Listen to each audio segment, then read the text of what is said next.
안녕하세요. 대단히 반갑습니다. 페인 권대건 미치고 싶다라는 말을 자주 하게 된다.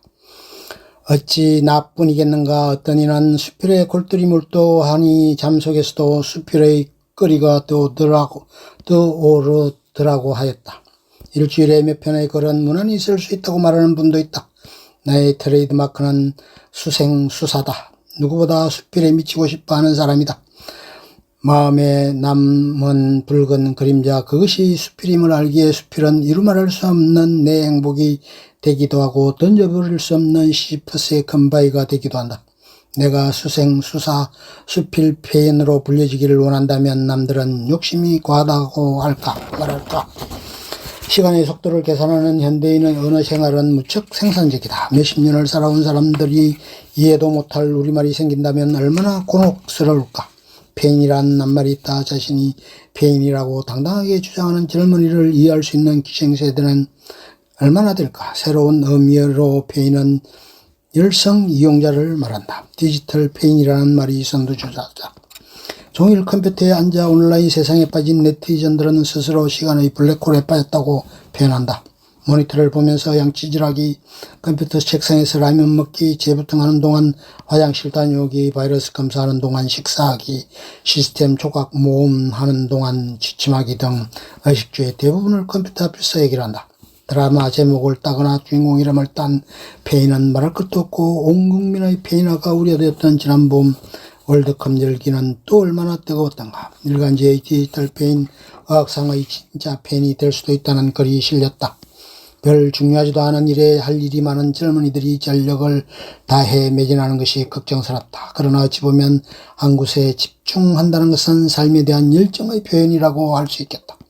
역사에 이름을 남긴 사람들은 다분히 페인의 기질을 가지고 있었다. 직접적으로 돌아오는 이익을 생각하지 않고 몰두할 수 있다는 것은 미덕이 아니겠는가. 현대는 전문성이 요구되고 취미와 일이 혼재되기 일수인 사회이다. 페인 성향이 유행하는 것은 어쩌면 당연한 일이지 싶다. 페인이라는 말이 젊은이에게만 해당되는 것은 아니다. 민족문화추진위원회 홍기현 위원은 꿈에서도 업무를 볼 때가 많다고 한다. 낮에 몰라서 헤매던 부분을 꿈속에서 작자가 직접 나타나서 가르쳐주기도 한다고 하니 그의 몰입이 어느 정도인지 알 수 있지 않은가.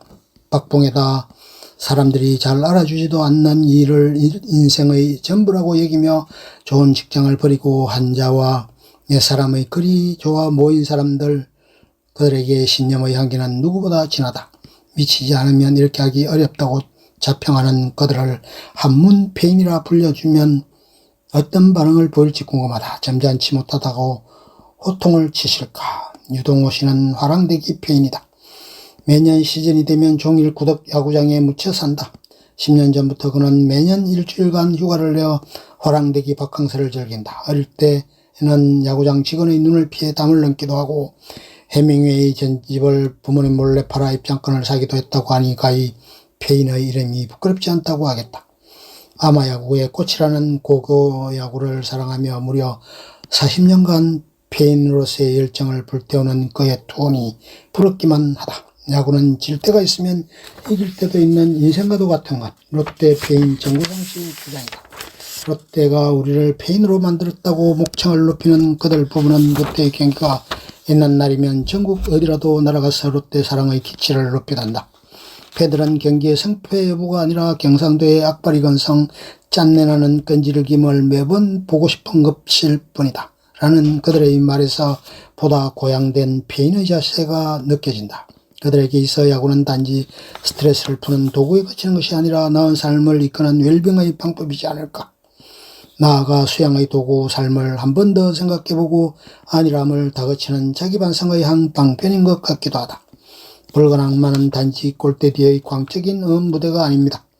우리는 진실로 축구를 사랑하는 사람들의 모임이 되고자 합니다. 축구를 좋아하십니까? 한국 축구 대표팀을 사랑하십니까? 바로 여러분들의 붉은 악마입니다. 붉은 악마는 월드컵 축구 경기영원을 통해 자신들의 광기를 마음껏 펼쳤다.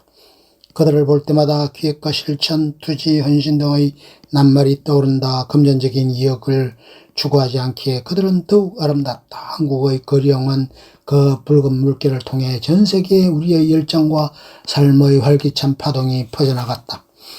Go together for our dreams라고 그들은 외쳤다. 꿈은 이루어진다고 했던가. 붉은 악마라는 이름이 도마 위에 올랐다.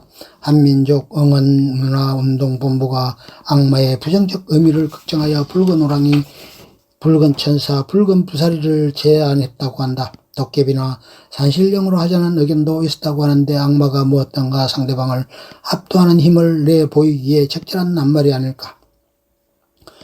언어는 살아있는 유기체다. 사회가 변함에 따라 생성되거나 소멸되기도 하고 의미가 변하거나 쓰임이 달라지기도 한다. 긍정적으로 자주 쓰게 되면 그 낱말의 이미지도 변해가는 것이다. 페인의 자격으로 따진다면 첫 손에 꼽아도 무리가 없을 것 같던 그들에게 붉은 악마라는 이름이 절묘하게 어울리지 싶다. 나도 붉은 악마가 되었다. 응원석에 목이 터지라 구호를 외치고 노래를 불러대기도 하였다. 경기는 끝났다. 승패는 관계없다. 사랑에 조건이 없듯이 이기고 지는 것은 내 열정과 관계가 없다. 롯데가 이겨준다면 더 좋아. 더 열정적으로 응원할 뿐이다. 40대는 뜨겁게 살고 싶다. 밤을 새는 경랑을 잠재우고 일상으로 돌아와 나를 돌아보았다. 대학 다닐 때는 유독 붉은 티셔츠를 자주 입고 다녔다. 열정이 많아서이지 싶다. 사람은 언어 하나에 미쳐야 한다는 보들레르의 식구를 외우고 다녔을 정도니까. 월드컵도 끝났다. 밤되게 가까워지는 나이 때문인가 이제 붉은 티셔츠는 벗었다. 그래도 가슴속에 남은 붉은 그림자 하나는 사라지지 않는다. 나도 미치고 싶다.